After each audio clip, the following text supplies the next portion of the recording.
Well, more Mage patch notes, so time for me to make another YouTube video. It's not Mythic Plus. But anyway, so I think in general, positive changes here. I mainly don't like the Excess Fire one, which I think is kind of, similar for a lot of people. So we're gonna talk about that first, and then we'll go through the rest of the Mage stuff, and I'll give you a bit of an update on, I guess, Frost for next year at least. So anyway, excess fire, they made it 50% chance, 700%. This was definitely like a pretty easy tuning knob for them, right? Unfortunately, don't think it was the right thing to do just because, excess fire generates its chance for brain freeze when it hits a mob, which is already like delayed and feels kind of bad. That being unreliable is just going to be not enjoyable, essentially.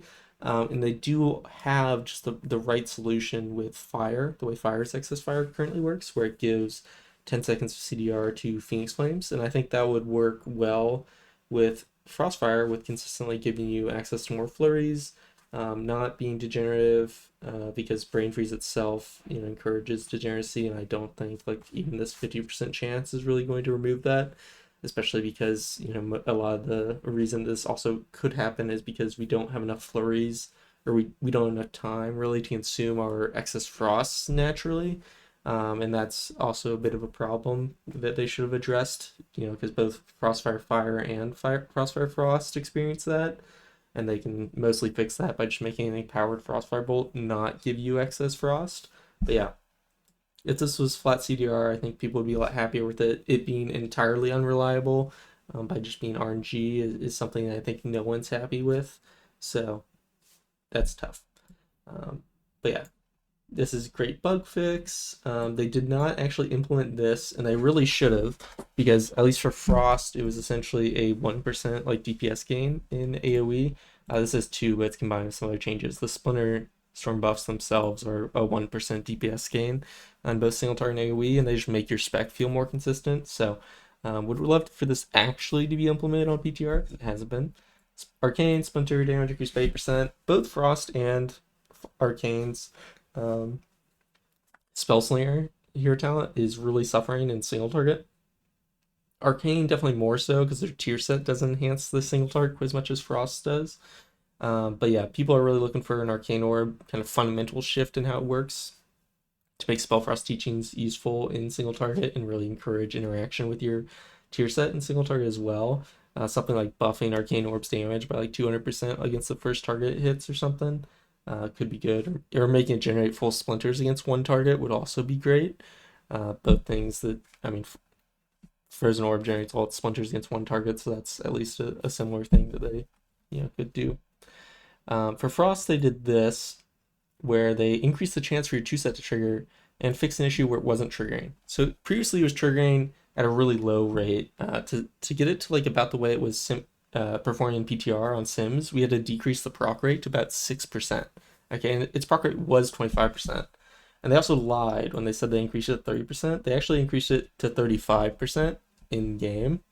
Um, so yeah, it just shows you sometimes the inconsistency in the patch notes, right? That this didn't get implemented and this was higher than what they said. But so essentially, we're going from a 6% proc rate to a 35% proc rate, which is a little bit silly. They didn't really need to buff it, right? When they also fixed the bug. I'm not against it just because Cold Front has unreliability, and Frozen Orb, in particular, with its long duration and persistent movement, has unreliability in game, right? If you're not against a large hitbox mob, odds are you're losing a lot of Frozen Orb value. So the tier set has to be strong to overcome that. The question is, how strong should it be, right? Is this too strong? Maybe, maybe not, right? So who knows? I would say probably not. You know, it's a little bit high, but again, you lose a lot of value with Frozen Orb. I would want to see kind of how this pans out in more raid testing before you kind of hammer it. 40% is a bit insane for a tier set, but base Spellslinger is kind of bad, and I also don't know if this is using the tier set for, you know, or using the right talents for a non version of this. So yeah, that's a lot of damage. But it's still tied to Cold Front. So, which in general, I really like the Spellslinger tier set. I think Spellslinger tier set is pretty cool. Now that it's looking like it'll be strong, I am disappointed that it hasn't resulted in like any look at Frozen Orb or Cold Front though, because I think those are problems. But we'll talk about that in a second. So for Sunfury, they changed this, and this is good. Yeah, they said reduce focusing the power of the Manaforge set into shorter window. This is great because you were having just astronomical uptime of like Arcane Soul and Hyperthermia. Hyperthermia had like 43% uptime or something for fire in the most recent sim, which is ridiculous. And the thing is, you can't even cast anything else in Arcane Soul Hyperthermia. It's the same problems like Radiant Spark used to have, where it's like you shouldn't cast defensives during it, and you're punished by doing that, and it's for so much of your rotation that it just feels terrible. So yeah, them focusing it into a smaller window, I'm happy about. Honestly, I would probably prefer they don't even have this extension. But still, this is okay. Great bug fix. I think people are still upset it doesn't enhance the window that it's in, but even though Arcane Soul isn't an incredibly strong window, I think it's a fun window. And having this 20% damage bonus and the stacking barrage damage bonus and extra haste, I think it's going to make it, it's going to be like a light cooldown. It's certainly going to be stronger than your Touch on Magi, at least, mini burn. So, I like it. But I understand some other people not great. They nerfed some stuff. Yeah. Oh, this is great. This is great. Previously, Intuition has bad luck protection, but if you queued a barrage after a blast right when your Intuition procced, it wouldn't get the Intuition damage bonus. So them fixing this is actually amazing. So, huge. Yeah, this doesn't really matter. Because, you just get the guaranteed ones during Touch the Magi, so I'm not really sure why they did that. I'm not entirely sure how strong the Sunfury tier set is relative to the Liberation 2 set. The 4 set's really where all of Arcane's power is anyway, so I don't think this really matters.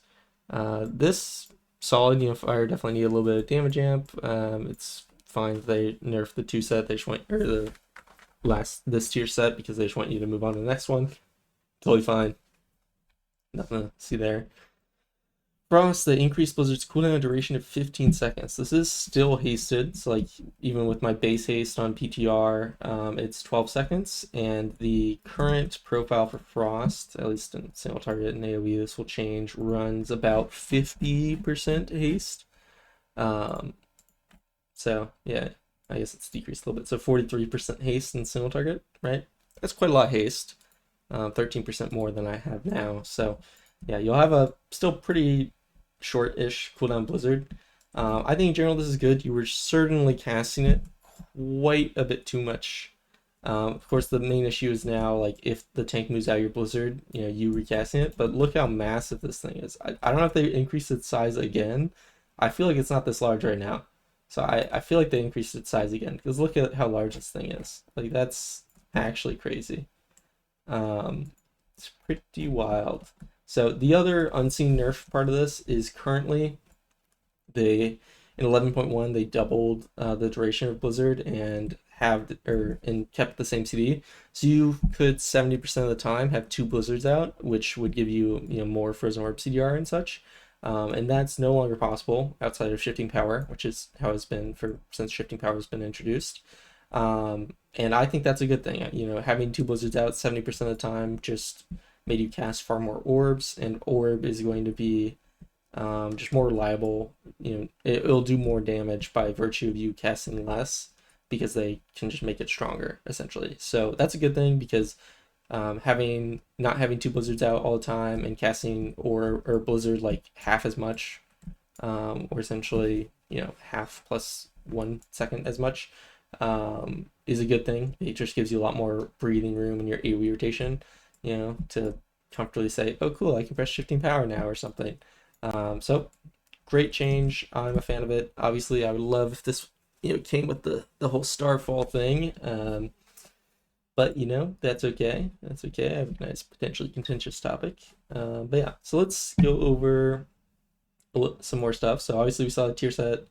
Again, this tier set, bit of issues given 37 orbs are generated in single target, and those are quite frequently missing, which means you get less splinters and you get less stacks for cold front, which means you then get less. It's just a cascading effect, really. Part of the issue with this is that getting more splinters is a feedback loop that gives you more orbs, which gives you more splinters, which gives you more orbs, and continues. So, but yeah, you'll lose a relatively decent chunk of damage to mobs moving. You can see the cold front orbs doing 4.5% of your damage, and frozen orb bolts are doing 3.6% of your damage. So in total, it's like 8.1% damage, and you might lose 2, 3, maybe even 4% of that, right, in the game, which is definitely an issue and something that I was hoping they'd look at. So like I have this feedback I posted, which I kind of just talked about, but the thing I didn't talk about was frozen orb, right? And I mean we say this every tier, and I think it's never been as prevalent perhaps as this tier with the tier set, aside from maybe 11.0 Spellslinger. But just to read this off the screen, I guess the reliability of the spell is still low. And with so many being procced by Spellslinger with this tier set next year, it's disappointing to not see it get attention. Void Weaver's Entropic Rift has significantly less uptime and duration than Frozen Orb. I fixed that typo, and yet it follows its target. We so frequently cast Frozen Orb, but its very long 12-second duration and persistent movement make it almost impossible to get full value outside of massive hitbox mobs.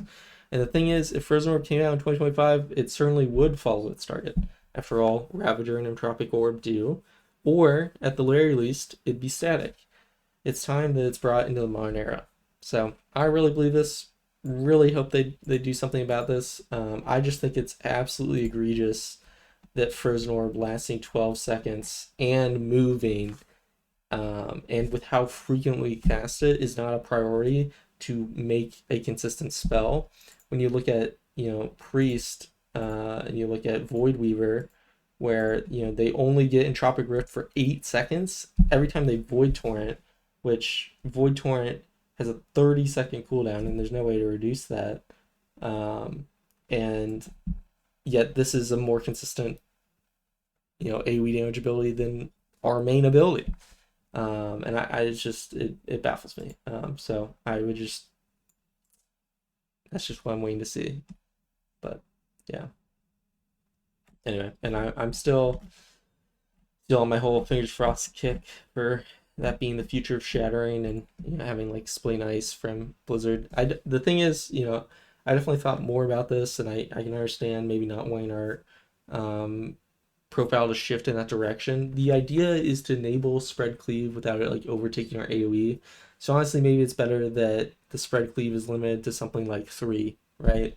You get into a similar idea. The thing I want is for Frost to have a consistent place in a raid without really harming what it currently does, right? And what it currently does is it's slightly underrated pick almost every raid tier that gets buffed to the point where it has very strong single target, it's kind of sleeper, and that just does relatively good in AoE. And I don't really want like spread cleave or anything like that to take away from that focus of the strong single target. And that's something that spread cleave usually does, is it normally tanks the specs and single target. So yeah, I'm not really sure about that. But I want our AoE to remain the same, right? Where the focus is on Frozen Orb. I'd love it if there's like some sort of Frost Bomb thing brought back, Comet Storm, right? The focus is on those abilities, but your filler is more satisfying, right? People love the exploding Glacial Spike. If your Splain Ice is hitting 3, 5, or 7 targets, depending on how they want to create that, you still have that great feeling from like exploding Glacial Spike, because you're shooting out 7 Glacial Spikes or 5 Glacial Spikes, and you can just shatter that pack of mobs. And I'm saying 7 or 5, like there should be a hard cap to it, and it's really what they want to lean into. Like I'm fine with them hard capping Splain Ice at 3, and then making it work with the spread cleave. The issue is that's just, I don't want to get too into the Ignite and the Shadow Priest fiasco, where doing your single target rotation is so strong in AoE that they have to like nerf your single target to compensate, or you're constantly in that struggle battle with Blizzard. I just want the ability to do strong spread cleave without it overtaking the entirety of our rotation. So that's why I think limiting it to maybe like 3 targets is a better idea than really scaling it up to 5 or even 7. because that is the point where you get the ignite problem and the Shadow Priest problem, where you doing your single target is just far too valuable for them to let you be strong. So yeah, we'll see. I do really hope that Frost gets its rework in point two, even ignoring like the Starfall spread cleave thing, right? Frost does need a niche. They can do whatever. Arcane needs a little bit toned down. It's got too much stuff. I still think even if we didn't do any of the changes I like to suggest for the redesign, that Fierce Frost should be the way that Frost shatters going forward. It just makes too much sense. So yeah. Anyway, I'd love to hear your comments if you're excited about next year and everything. I guess I didn't show some of the other stuff like we would Blizzard and single target in Mythic Plus, and like our. I guess I changed this. This is the Mythic Plus thing we're gonna run next year most likely. Currently not really looking like we'll do Degenerate Frostbolts, but you never know, might still find something. And this is sans Death Chill, but Death Chill is a good thing to run and get instead of Glacial Assault if you wanted to. So anyway, I'll see you guys soon, hopefully, and looking forward to next year.